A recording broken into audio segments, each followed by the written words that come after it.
Came back around like a sequel again. Know that it's love, girl, don't need to pretend. Round me up, I'll point you to the end. Yo.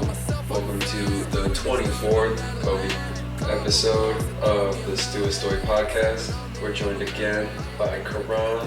Sitting on my left is David. Yeah. Hello, folks. We didn't plan much, but we sat down. Actually, I think we should start it off with a recap on what happened at the Twista concert that we were talking about we were going to go do during the last podcast. So...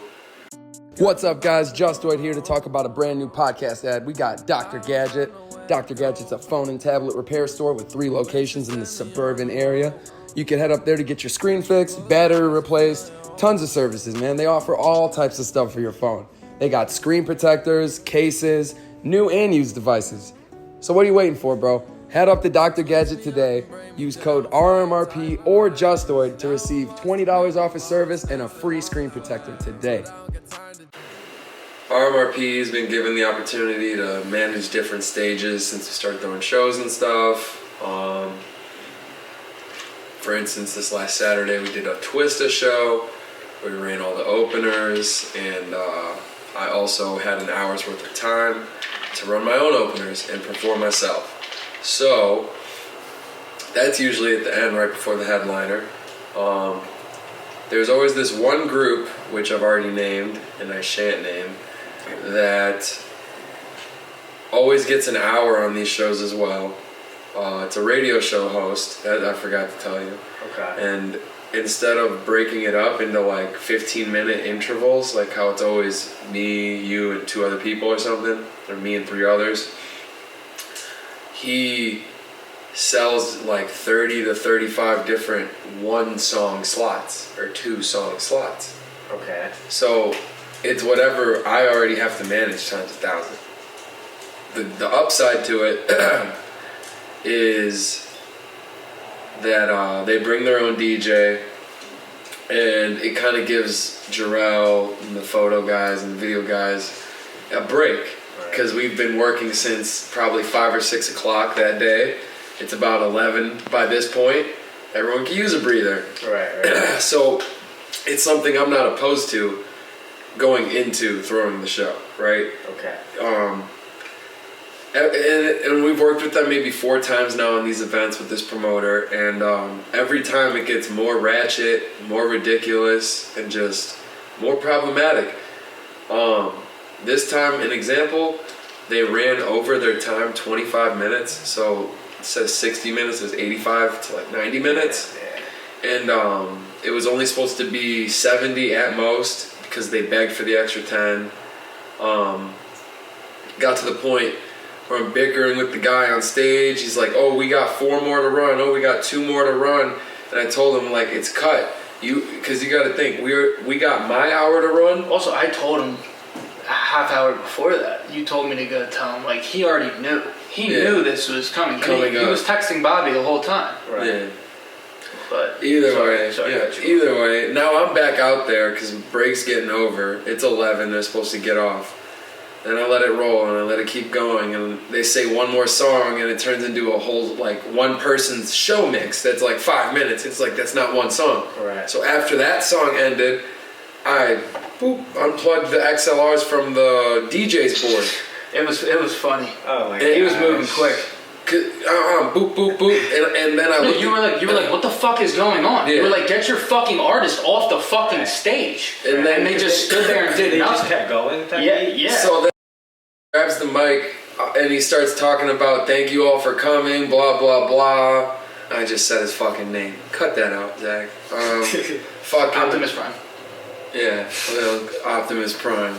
But I get you. he starts trying to give his like little outro or whatever, like, oh, thanks for watching the woo hour, or whatever the fuck. And the dude who performed like second to last before I cut them off runs back on the stage. He snatches one of the mics, the wired mics up front. He starts cussing at the crowd, talking about, fuck that shit.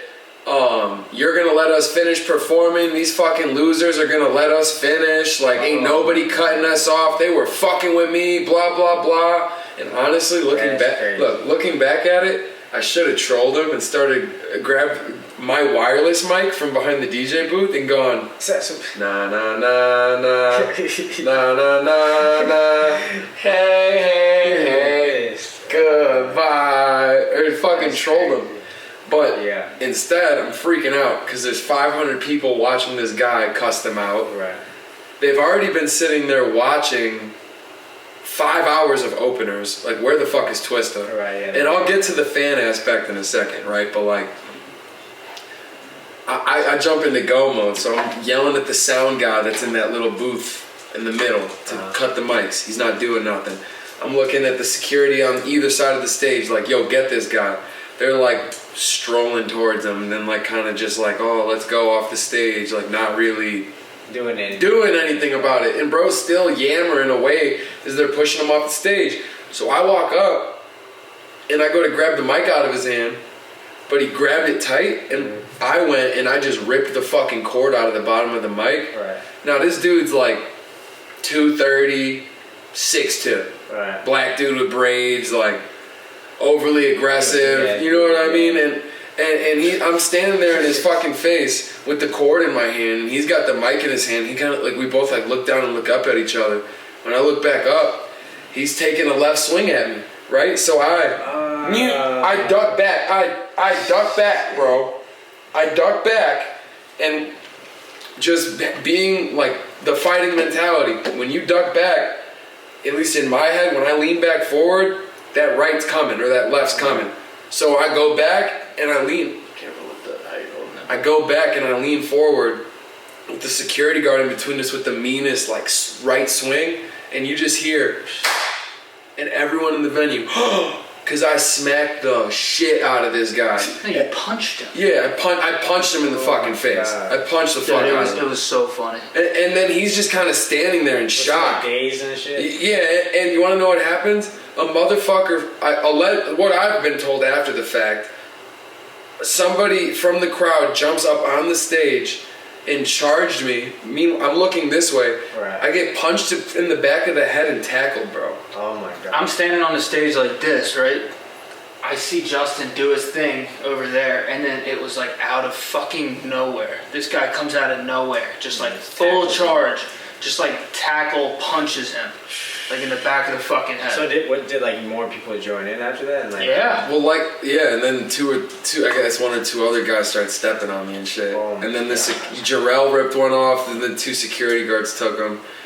And and then they got kicked out. But like the insult to injury for me was there were 7 cops in there earlier walking around like Nazis making sure people weren't smoking weed. Mm-hmm. But there were no APD in sight when that happened, right? Then I'm supposed to perform 20 minutes later. Didn't want to begin with. And then after that, on top of that, and the other bullshit that we were talking about. So it's like, I'm not even in the mood. right? You know what I mean? With all, you feel me? Yeah. So then Twista comes out, right? Our hour's over, Twista comes out. And I'm standing up there with Jarrell. And what's it called? Who else comes up on the stage with him and his whole 30 people entourage, but dude, the radio show host, right, and all of the people that perform. And if you look at this shit, you'll see there's literally that is insane. 100 people on stage, dude. None of these people are with Twista. There's me and there's Jerome. Right. That's all his people. Yeah, dude.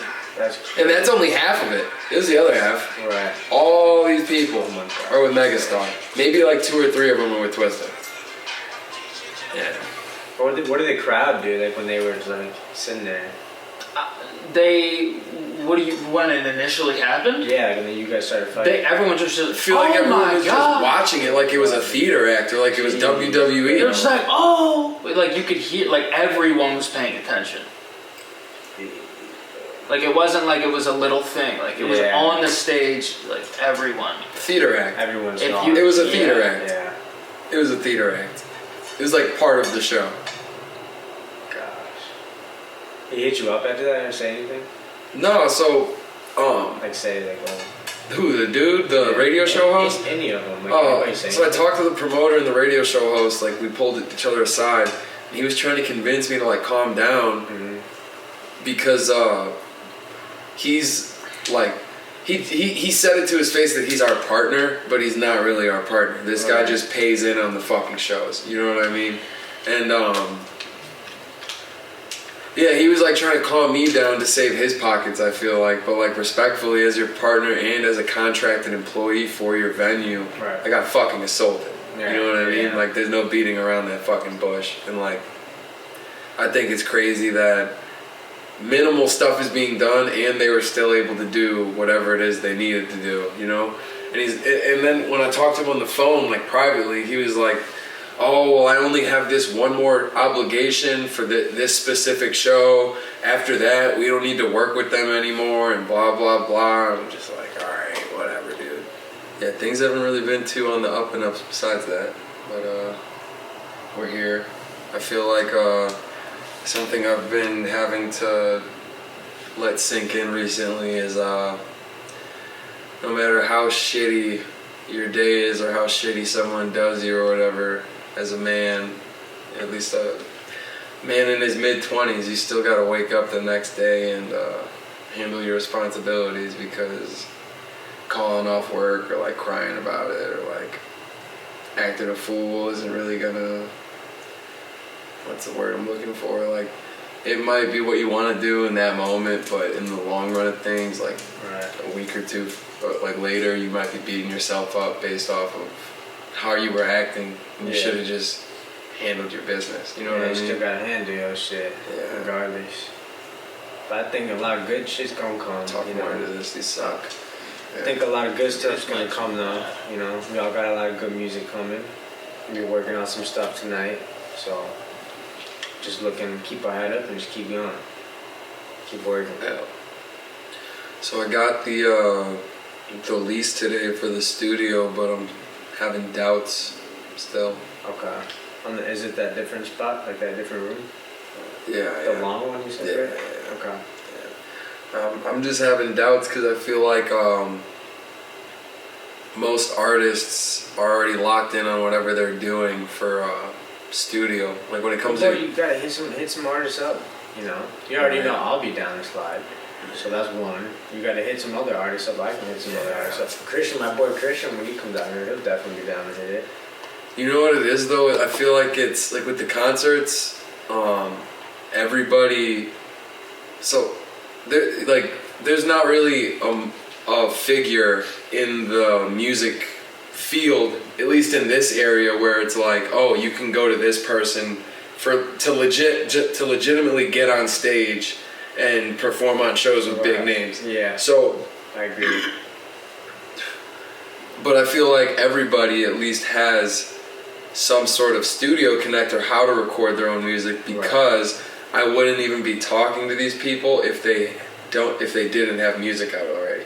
You know what I mean? Yeah. Like if you weren't already an actively recording artist, then there's no conversation about getting on a show. Right. So that's where I'm kind of kicking myself in the ass, because it's like, well, I'm pretty much asking everybody to cheat on their barber. You know what I mean, though? Or at least that's how I would feel, like, with the relationship I have with my engineer. Like, I'd feel like it's almost like cheating on my barber. Really yes and no, because I feel like maybe when you're really up there, yes, you have like your one personal dude that you always stick with all the time, etc. But like when you're still coming up, like you're gonna work with different people, and you might find out like this dude is dope, and I can work with him for this, and X, work Y, with and this dude for Z. that. You know what I'm saying? Like I was thinking about that shit too, because I've been locked in with my engineer for a bit too. Try But talking and like what? Try talking more into the mic. Oh. Like you're. I've been like thinking about There you the go. same shit for a minute too, because like I love my engineer, but it's dope to also work with other people as well too, and it's not like a bad thing, it's always experiment. So I think a lot of people would come to this too. I think they would definitely slide, bro. Yeah, I just gotta pull the trigger. I think like I have with everything else, just kind of go with it. Yeah. It's a 2-year lease, so Okay. if it falls on its face early, then that's a lot of back end to pick up, Right. you know? Was the original one a 2-year lease? Yeah. I thought it was longer for some reason. Oh, damn. 2 isn't that bad. April 30th, 2027 is kind of far away, bud. That's when the lease ends. I was looking. 2027. I would say That sounds crazy, But doesn't it? get a very good list of people that would like for sure be down. You know what I'm saying? And once that's locked in, then you can kind of move things around more. Show them, you know, also show people the space, like show people what it's about. Like if you have pictures and shit, like maybe post it up, maybe like, make a little link for it, like whatever. So I've already started having. Even the TikTok shit, bro. Honestly, you can make Promote a it whole on fucking just promote it on account just TikTok. for the studio and just name it and everything and just promote that, bro. RMRP Studios opening. Oh, this is sick. You made this? This is fire. The guy that edits this podcast did. But this is good. This is Let really me see good. that. Get one free. Oh, I That's got perfect. 3. People love that too. Like, buy 3 hours, get one free. What else do I People got? love that. I got these. Oh hell yeah! The story. Pretty much the same info. I like this. This looks really good. Hell yeah, bro. I feel like it's gonna be heavily word of mouth though. You know what I mean? It's not gonna like. I hear you on the TikTok and I hear you on like that, but I feel like where it's really gonna thrive would be like doing community events and just being like in downtown Aurora and like dropping off Putting little flyers and shit at the stores in the area. Studio and, like, 5-3 get for sure. man. And yeah, it's just and we're doing at least a show a month, so it's like And at the shows too, you can promote that, you know. 100%. And with that, like even if I got to take a little bit of the show money to cover that, I feel like it's not. I mean, to have like a creative space, and I'm gonna play devil's advocate, but to have a creative space is like it's key because like we could go in this back room and try to do something, but like at least from my perspective, at the end of the day, this is still my house, and like I was gone working 12 hours a day, so when I get here, the first thing it's not the first thing I'm trying to do is jump on my computer and work more. You know what I mean? Okay. No, it's not really work though. Yeah, it's working my brain. yeah. So. Yeah, no, I get that. Yeah, but I'm hoping it goes well. I feel like there'll be a lot of trials and tribulations with that journey. Definitely. I'm trying to figure out if it's what I really want to do, to be honest with you. Right, It's like it sounds cool and all, but Right. Also, don't jump in. it could be a fucking headache. I mean, because we'd probably we'd start doing this there. It could also Well, be, you know what I mean? it could be one of the best things we ever do, though. Yeah, it could be one of the smarter decisions we've made. You're right. It's hard to tell. You gotta think on it. Well, we because can don't make rush it. We gotta into it. make it so that it's a good It has to decision. feel right. You know what I'm saying? It really has to feel right, and you'll know, like, if I should do this or not. You'll know. Yeah, and yeah. And I got some off the record shit I'll say when we're done that'll make you feel a little bit better about it, but like, Or if you're an artist in the Chicagoland area and you're looking to touch the stage, big stage, small stage, local showcase, shit, theater shows, get in contact with RMRP ENT today. We got plenty of shows coming up. We got Chicken P in May, Bobby Shmurda in June, Afro Man in June, tons of local showcases, and even more stuff that I'm going to be announcing later this summer. So, tap in. yeah, maybe it's your turn to get on stage. Tap in. Head on over to rmrpent.com. Check out that new studio announcement. Check out all of our engineers, merchandise. We got shoes, shirts, shorts, hats, and now announcing we have flags. We have RMRP flags for sale this summer. They'll be going offline in a few weeks, so make sure you place your order while they're still up. Because we're only drop shipping them. They're not going to be available all the time. Test, test, test. Do that last one again. Head over to Justoid. Check out some real music for real people. Check out Kuron on all platforms. Kuron. Davey Not David on all streaming platforms. Want to drop your Instagrams real quick? Otis! IG is KILLKURON. Kill Quran. Who shot Davey? And CMB Justoid. Signing out. Stay up, stay blessed, stay safe. See y'all next time. Peace.